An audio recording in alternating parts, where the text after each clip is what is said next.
Interaction peptide-molécule du CMH. Contrairement aux récepteurs des lymphocytes B qui peuvent reconnaître l'antigène libre, les récepteurs des lymphocytes T ne reconnaissent que les parties d'antigène qui sont d'abord affichées à la surface d'autres cellules. Ces fragments d'antigène ou peptides antigéniques sont contenus dans le sillon d'une molécule du complexe majeur d'histocompatibilité. Les fragments peptidiques qui se lient aux molécules de CMH sont générés à l'intérieur de la cellule après la digestion de l'antigène, et le complexe peptide CMH est ensuite transporté à la surface cellulaire. Nous verrons le mécanisme de traitement des antigènes en détail dans les prochaines vidéos.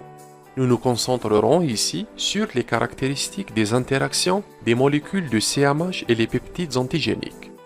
Premièrement, les molécules de CMH présentent une large spécificité pour les peptides. En d'autres termes, une seule molécule de CMH, par exemple HLA-A2, peut se lier à de nombreux peptides différents.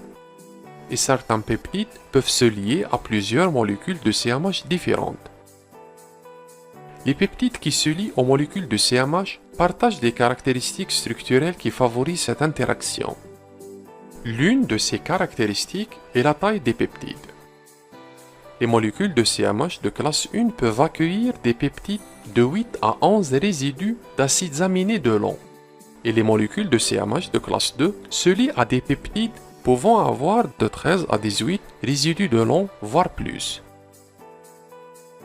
En outre, les peptides qui se lient à une molécule particulière du CMH contiennent des résidus d'acides aminés à des emplacements clés appelés résidus d'ancrage, qui permettent des interactions complémentaires entre le peptide et la molécule de CMH. Ces interactions sont de type non covalente. Chaque peptide se liant au CMH ne contient généralement qu'un ou deux résidus d'ancrage, ce qui permet évidemment une plus grande variabilité des autres résidus de peptides. Les récepteurs d'antigènes des cellules T reconnaissent à la fois les peptides antigéniques et les molécules de CMH. Les interactions entre le TCR et le CMH expliquent la restriction au CMH des lymphocytes T. Contrairement aux molécules de CMH de classe 1, les extrémités des sillons de peptides sont ouvertes dans les molécules de CMH de classe 2, permettant une plus grande variabilité dans la séquence ainsi que dans la longueur des peptides liés.